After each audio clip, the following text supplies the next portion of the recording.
Kita bersama Haziq. Assalamualaikum Haziq. Waalaikumsalam warahmatullahi wabarakatuh. Apa khabar Haziq hari ini? Sehat?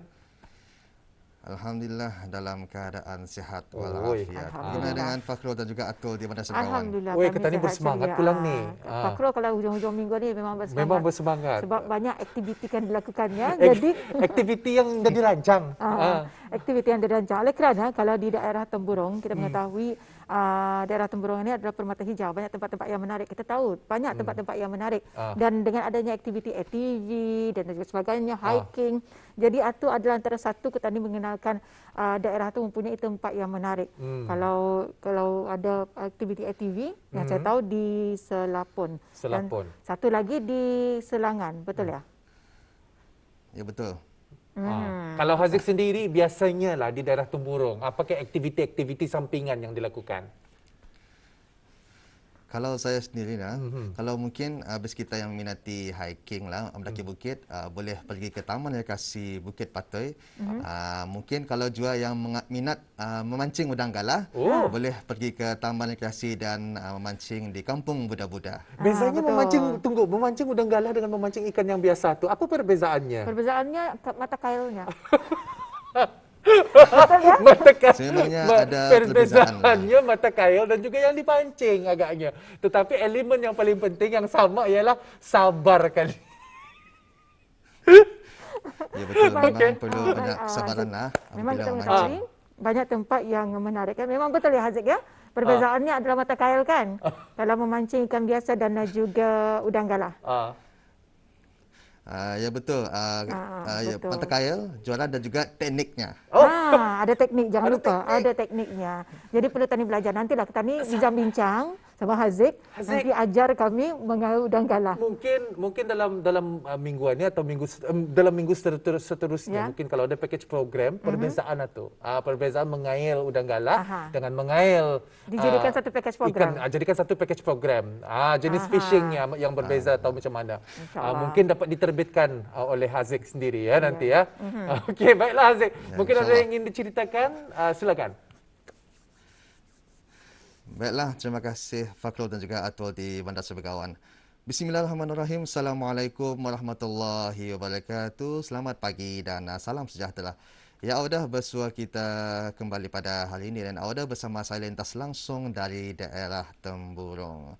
Bagaimanakah dengan perkataan Audah pada hari ini? Mudah-mudahan habis kita semua dalam keadaan sihat walafiat selalu. Dan juga apa sahaja pekerjaan-pekerjaan habis kita, urusan-urusan habis kita dan juga aktiviti-aktiviti yang ingin dilakukan pada hari ini. Mudah-mudahan semuanya dipermudahkan dan juga dilancarkan.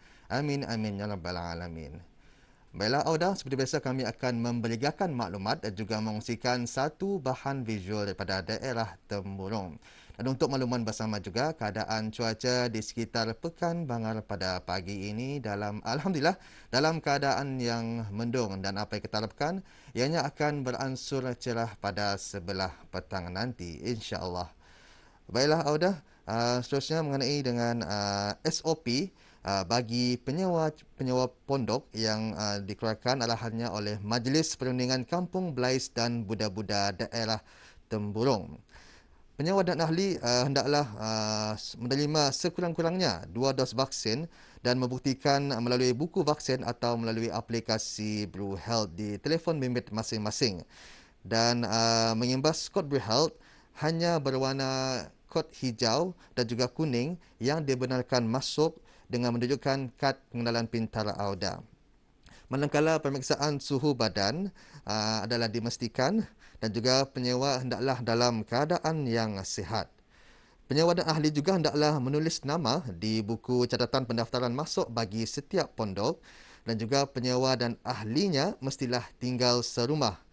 Manakala maksimum kapasiti bagi penyewa dan ahli hanya dibenarkan tidak melebihi 7 orang sahaja.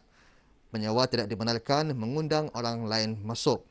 Dan juga penyewa digalakkan datang bersama ketika pendaftaran masuk. Penyewa dan ahli adalah bertanggungjawab untuk mematuhi segala SOP yang diberikan dan dipertanggungjawabkan jika melanggar arahan SOP. penyewa hendaklah mengisi borang pengakuan peraturan-peraturan yang ditetapkan oleh Majlis Perundingan Kampung Blais dan Buda-Buda. Dan juga apa saja aktiviti-aktiviti yang ingin dilakukan pada musim ini, selalulah kita ni menjaga SOP yang telah pun diarahkan oleh Kementerian Kesihatan. Baiklah Auda, apa kata kita teruskan lagi dengan bahan visual yang telah pun disediakan oleh rakan setugas kita, Nahdatul Aimi. Kita ikuti bersama.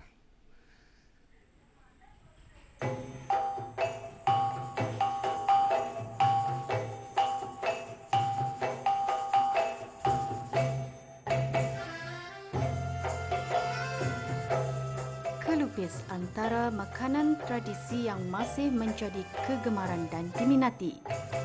Ia diperbuat daripada beras pulut dan santan serta dibungkus menggunakan daun nyirik.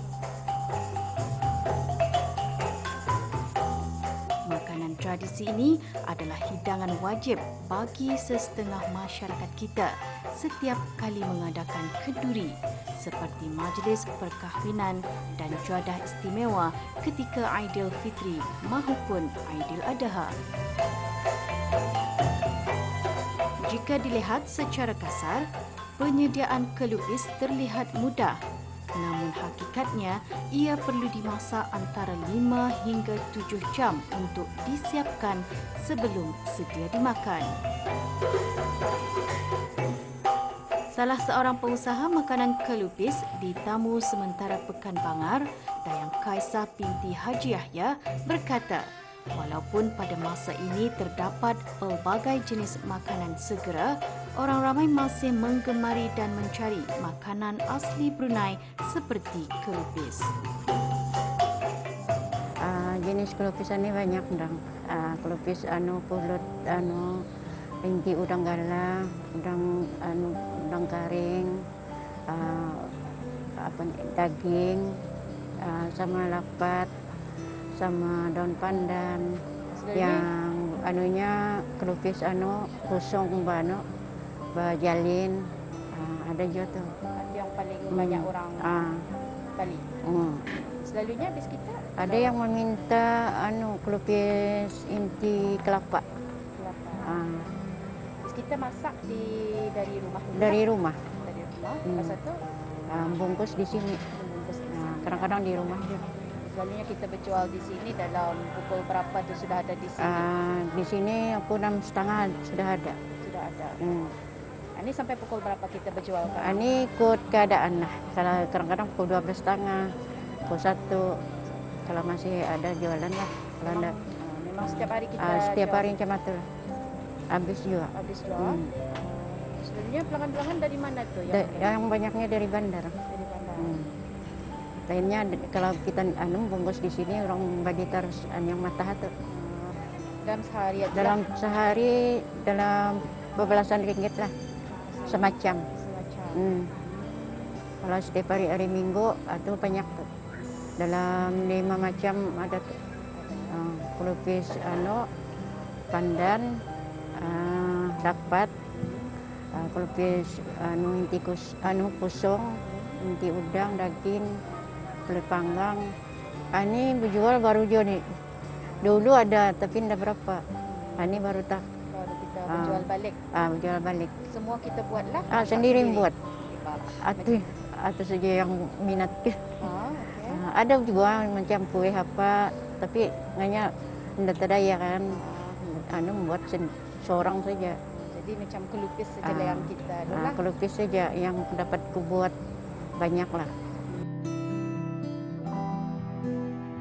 Berminat di dalam pembuatan makanan tradisi ini sejak remaja lagi dan mempelajarinya melalui ibu beliau. Babu Kaisah memilih untuk meneruskan pembuatan makanan tradisi yang diwarisinya ini agar dapat diperkenalkan dan diwarisi kepada generasi muda supaya ianya tidak tenggelam di arus kemodenan.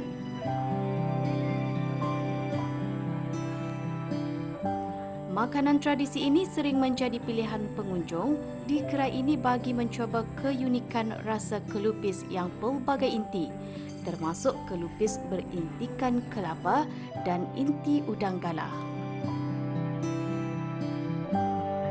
kami potong-potong, gulung sama keratas dalam simpan dalam freezer.